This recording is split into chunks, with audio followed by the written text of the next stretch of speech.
তুমি কি জানো জীবনে যারা সবচেয়ে বড় সফল তারাই সবচেয়ে বেশি ব্যর্থ? হ্যাঁ, ঠিকই শুনেছ। যারা আজ সবার উপরে দাঁড়িয়ে আছে তারা একদিন বারবার হেরে গিয়েছিল।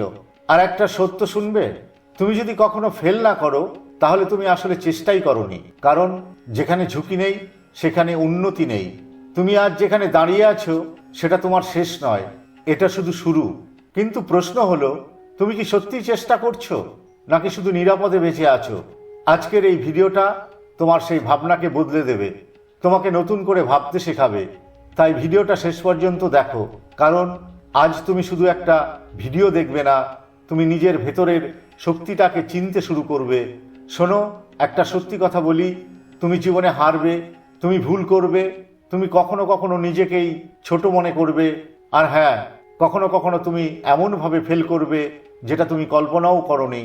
কিন্তু এটাকে সমস্যা ভাবছো কেন? এটাই তো জীবন। ব্যর্থতা কোনো অভিশাপ না, এটা একটি প্রক্রিয়া, একটা দরজা যার উপরে লুকিয়ে আছে তোমার উন্নতি। তুমি কি জানো, যারা জীবনে বড় কিছু করেছে তারা কেউ সরাসরি সফল হয়নি। তারা বারবার ভেঙেছে, বারবার উঠেছে, কারণ তারা বুঝেছিল ব্যর্থতা মানে শেষ নয়, এটা শেখার শুরু। যে মানুষ ব্যর্থ হতে ভয় পায় সে কখনো নিজের সীমা ছাড়াতে পারে না, কারণ সে চেষ্টা করতেই ভয় পায়। আর একটা কথা মনে রাখবে, ব্যর্থতা এড়ানো মানে নিজের সম্ভাবনাকে মেরে ফেলা। তুমি যদি নিরাপদে থাকতে চাও তাহলে তুমি কখনো বড় হতে পারবে না, কারণ যেখানে ঝুঁকি নেই সেখানে কোনো গল্প তৈরি হয় না। এবার একটা অন্যভাবে ভাবো, তুমি যদি পড়তেই যাও তাহলে কিভাবে পড়তে চাও, পিছনে নাকি সামনে? বেশিরভাগ মানুষ পিছনে পড়ে, কারণ তারা ভয় পায়, কারণ তারা সেফ খেলতে চায়। কিন্তু পিছনে পড়া মানে কি জানো? একই জায়গায় ফিরে যাওয়া, একই ভুল বারবার করা।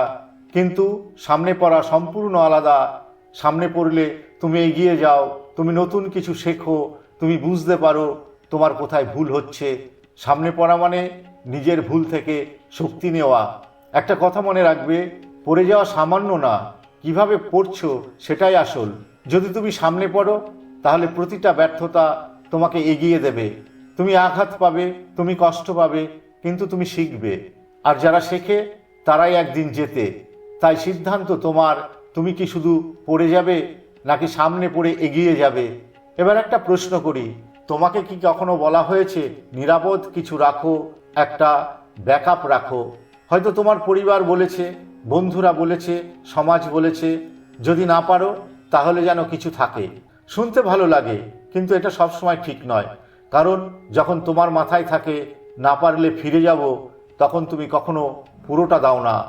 তুমি অর্ধেক চেষ্টা করো, অর্ধেক বিশ্বাস রাখো, আর অর্ধেক মন নিয়ে কখনো বড় কিছু হয় না।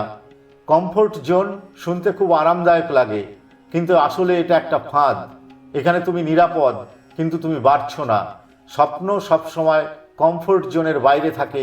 একটা ছোট উদাহরণ দিই, 9টা ডটের একটা পাজল ছিল, যেটা সমাধান করতে হলে লাইনগুলো বক্সের বাইরে নিতে হয়। মানে কি? তুমি যদি শুধু সীমার মধ্যে ভাবো তাহলে সমাধান পাবেই না। জীবনও ঠিক তেমনই। যতক্ষণ তুমি নিজের সীমার মধ্যে থাকবে ততক্ষণ তুমি একই জায়গায় ঘুরবে। ঝুঁকি নেওয়া মানে পাগলামি না, ঝুঁকি নেওয়া মানে নিজের সম্ভাবনাকে সুযোগ দেওয়া। তাই যদি সত্যিই বড় কিছু করতে চাও তাহলে সেফ খেলা বন্ধ করো আর নিজের সীমার বাইরে যেতে শেখো। এবার আসি আরেকটা গুরুত্বপূর্ণ বিষয়ে, স্বপ্ন। আমাদের সবারই স্বপ্ন আছে। কেউ বড় হতে চায়, কেউ সফল হতে চায়, কেউ নিজের জীবন বদলাতে চায়। কিন্তু একটা সত্যি কথা জানো, শুধু স্বপ্ন থাকলেই কিছু হয় না। স্বপ্ন যদি লক্ষ্য না হয় তাহলে সেটা শুধু কল্পনা। তুমি প্রতিদিন ভাবছো একদিন আমি সফল হব, কিন্তু সেই একদিন কখনো আসে না, কারণ তুমি সেটাকে তারিখ দাওনি। স্বপ্নকে বাস্তব করতে হলে তাকে লক্ষ্য বানাতে হবে। লক্ষ্য মানে কি? পরিষ্কার ডিরেকশন, নির্দিষ্ট সময়সীমা, প্রতিদিনের অ্যাকশন। স্বপ্ন তোমাকে অনুপ্রাণিত করে, কিন্তু লক্ষ্য তোমাকে চালায়। যে মানুষ লক্ষ্য ঠিক করে সে জানে তাকে কোথায় যেতে হবে, আর যে শুধু স্বপ্ন দেখে সে শুধু ভাবতেই থাকে। তুমি ঠিক করো, তুমি কি শুধু স্বপ্ন দেখবে নাকি সেটাকে বাস্তবে পরিণত করবে? কারণ স্বপ্ন তখনই শক্তিশালী হয় যখন তার সাথে কাজ জুড়ে যায়। এবার বাস্তবের কিছু গল্প শোনো, যেগুলো তোমার দৃষ্টিভঙ্গি বদলে দেবে। একজন মানুষ হাজারবার ব্যর্থ হয়েছে, হ্যাঁ ঠিক শুনেছ, হাজারবার, কিন্তু সে থামেনি। সে আবার চেষ্টা করেছে, আবার ফেল করেছে, আবার শিখেছে। আর সেই মানুষটাই একদিন পৃথিবীকে আলো দিয়েছে, থমাস এডিসন। তার হাজারটা ব্যর্থতাকেও মনে রাখেনি, মানুষ মনে রেখেছে শুধু তার সাফল্য। আরেকটা উদাহরণ, একজন খেলোয়াড় তার ক্যারিয়ারে 2600 বার আউট হয়েছে, 2600 বার, কিন্তু মানুষ তাকে ব্যর্থ বলে না।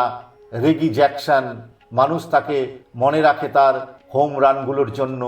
এটাই বাস্তবতা। মানুষ তোমার ব্যর্থতা গোনে না, মানুষ তোমার জয় দেখে। তাই ব্যর্থতা নিয়ে ভয় পেও না। প্রতিটা ব্যর্থতা তোমাকে একটু একটু করে গড়ে তোলে, প্রতিটা ভুল তোমাকে ঠিক পথের দিকে নিয়ে যায়। তুমি যতবার পড়ে যাবে ততবার নতুন কিছু শিখবে। আর যারা শেখা বন্ধ করে না তাদের হারানো অসম্ভব। মনে রেখো, প্রতিটা ব্যর্থতা তোমার সাফল্যের দিকে এক ধাপ এগিয়ে যাওয়া। এবার চোখ বন্ধ করে একটা দৃশ্য কল্পনা করো। তুমি তোমার জীবনের শেষ মুহূর্তে শুয়ে আছো, তোমার চারপাশে কিছু মানুষ দাঁড়িয়ে আছে, কিন্তু তারা আসলে মানুষ না। তারা হলো তোমার অপূর্ণ স্বপ্নগুলো, তোমার সেই আইডিয়াগুলো যেগুলো তুমি কখনো শুরু করনি, তোমার সেই প্রতিভাগুলো যেগুলো তুমি কখনো ব্যবহার করনি। তারা তোমার দিকে তাকিয়ে আছে, রাগ নিয়ে, হতাশা নিয়ে, অভিমান নিয়ে। তারা বলছে, আমরা তোমার কাছে এসেছিলাম কারণ তুমি আমাদের বাস্তব করতে পারতে, কিন্তু তুমি চেষ্টা করনি। এখন আমাদেরও তোমার সাথে মরে যেতে হবে। ভাবো তো, কতগুলো স্বপ্ন তোমার চারপাশে দাঁড়িয়ে থাকবে, কতগুলো সুযোগ তুমি শুধু ভয়ের কারণে হারিয়ে ফেলবে। ব্যর্থতার ভয় তোমাকে থামিয়ে দেয়, কিন্তু আফসোসের যন্ত্রণা সারা জীবন তাড়া করে। তুমি ব্যর্থ হলে তুমি শিখবে, কিন্তু তুমি যদি চেষ্টাই না করো তাহলে তুমি শুধু আফসোস করবে। তাই সিদ্ধান্ত নাও, তুমি ব্যর্থতার কষ্ট সহ্য করবে নাকি সারা জীবনের আফসোস বয়ে বেড়াবে।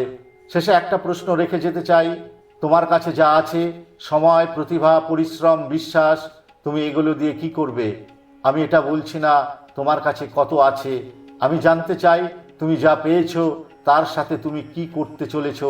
এই পৃথিবী অনেক কিছু চায়, মানুষ চায় সাহায্য, মানুষ চায় পরিবর্তন, মানুষ চায় সাহসী মানুষ। আর সেই মানুষটা তুমি হতে পারো, কিন্তু তার জন্য তোমাকে বের হতে হবে নিজের ভয় থেকে, নিজের সন্দেহ থেকে, নিজের সীমা থেকে। তোমাকে দিতে হবে সব কিছু, তোমার সময়, তোমার পরিশ্রম, তোমার মন।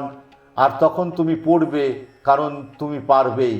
তখন মনে রাখবে, পিছনে নয় সামনে পড়ো, কারণ সামনে পড়লেই তুমি এগিয়ে যাবে। কখনো থেমো না, কখনো ভয় পেও না, সব কিছু দিয়ে দাও। আর জীবনের প্রতিটা ব্যর্থতাকে সাফল্যের দিকে এগিয়ে যাওয়ার ধাপ বানাও। যদি এই ভিডিওটা তোমার মনে একটু হলেও আগুন জ্বালায় তাহলে লাইক করো, শেয়ার করো। আর এমন আরও ভিডিও পেতে চ্যানেলটি সাবস্ক্রাইব করতে ভুলবে না। আজ এখানেই শেষ করছি।